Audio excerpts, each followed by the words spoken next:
Hi everyone, അസ്സലാമു അലൈക്കും. Welcome to Fatima's kitchen. ഞാൻ ഇന്നിവിടെ വന്നിരിക്കുന്നത് ബ്രേക്ക്ഫാസ്റ്റിന് വളരെ പെട്ടെന്ന് വളരെ ടേസ്റ്റിയോടുകൂടി ഉണ്ടാക്കാൻ പറ്റുന്ന ഒരു റെസിപ്പി ആയിട്ടാണ്. റവ പന്നിയപ്പവും മുട്ട റോസ്റ്റും. നമുക്കിനി അതെങ്ങനെ തയ്യാറാക്കാമെന്ന് നോക്കാം. ആദ്യം തന്നെ നമുക്ക് പന്നിയപ്പം തയ്യാറാക്കാൻ വേണ്ടിയിട്ട് റവ 1.5 കപ്പ് അത് ചേർത്ത് കൊടുക്കാം. 1.5 കപ്പ് മൈദ. റവ എത്രയാണോ എടുക്കുന്നത് അതേ അളവിൽ തന്നെ മൈദയും വേണം. 3 ടേബിൾ ടീസ്പൂൺ പഞ്ചസാര,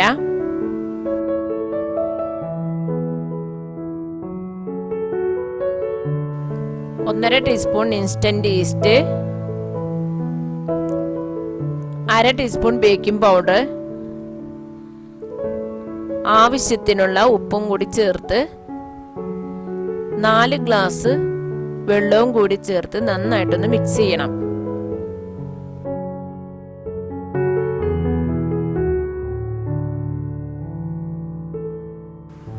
നന്നായിട്ട് മിക്സ് ചെയ്തതിന് ശേഷം മിക്സിയിലൊന്ന് ബ്ലെൻഡ് ചെയ്തെടുക്കാം. മിക്സിയിലൊന്ന് ബ്ലെൻഡ് ചെയ്തെടുത്തിട്ടുണ്ട്. ഇനി നമുക്ക് ഒരു 1 മണിക്കൂർ ടൈം റെസ്റ്റ് ചെയ്യാൻ വെക്കണം.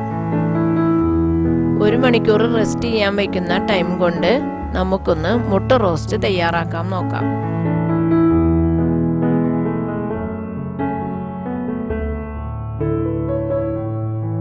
ചൂടായ പാനിലേക്ക് 3 ടീസ്പൂൺ വെളിച്ചെണ്ണ ഒഴിച്ചു കൊടുക്കാം.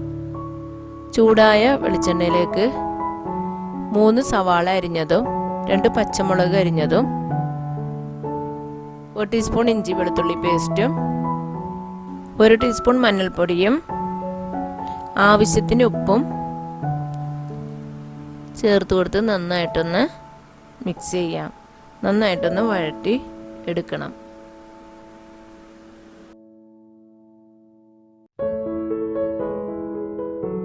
നന്നായിട്ടൊന്ന് വഴന്നു വന്നിട്ടുണ്ട്. ഇനി നമുക്ക് 2 തക്കാളി അരിഞ്ഞു വെച്ചതും കൂടി ചേർത്ത് കൊടുക്കാം. എന്നിട്ട് നന്നായിട്ടൊന്ന് വെന്ത് വാടി വരണം. ശേഷം 1 ടീസ്പൂൺ മുളക് പൊടിയും ചേർത്ത് കൊടുത്ത് നന്നായിട്ടൊന്ന് മിക്സ് ചെയ്തെടുക്കണം. ഇതിലേക്ക് 1/2 ടീസ്പൂൺ കുരുമുളക് പൊടിയും കൂടെ ചേർത്ത് കൊടുക്കുന്നുണ്ട്. 1/4 ടീസ്പൂൺ പെരിഞ്ജീരകത്തിൻ്റെ പൊടിയും കൂടെ ചേർത്ത് കൊടുക്കാം.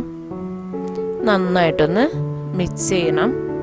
നല്ലതുപോലെ ഒന്ന് പച്ചമണമെല്ലാം പോകുന്നത് വരേക്കും ഇളക്കി യോജിപ്പിക്കാം.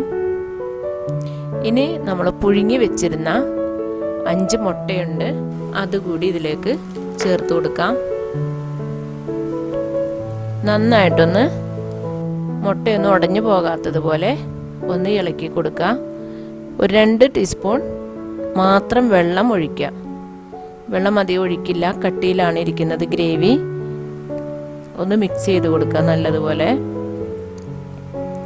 നമ്മുടെ മുട്ട റോസ്റ്റ് റെഡി ആയിട്ടുണ്ട്. പിന്നെ നമ്മുടെ മാവെല്ലാം റെഡി ആയിട്ടുണ്ട്. നല്ലതുപോലെ ഒന്ന് മിക്സ് ചെയ്ത് കൊടുക്കുക. ഇതേ പരുവത്തിൽ മാത്രമേ വെള്ളം വരാൻ പാടുള്ളൂ. വെള്ളം ഒരുപാട് കൂടാനും പാടില്ല, കുറയാനും പാടില്ല.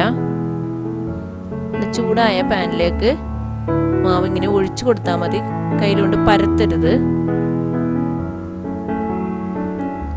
ഇങ്ങനെ ബബിൾസ് എല്ലാം വന്നു കഴിഞ്ഞാൽ മറിച്ചൊന്നും ഇടണ്ട. ബബിൾസ് എല്ലാം വന്നുകൊണ്ടിരിക്കുന്നുണ്ട്. നല്ലതുപോലെ ഒന്ന് വെന്ത് വരും.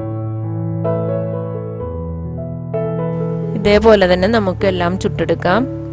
നല്ല സ്മൂത്താണ്, നല്ല പഞ്ഞി പോലെ ഇരിക്കുന്ന അപ്പമാണ്. അടിയൊന്നും കരിഞ്ഞു പോവില്ല. വളരെ ഈസിയും വളരെ പെട്ടെന്നും തയ്യാറാക്കാൻ പറ്റുന്ന പന്നിയപ്പവും മുട്ട റോസ്റ്റും റെഡി ആയിട്ടുണ്ട്.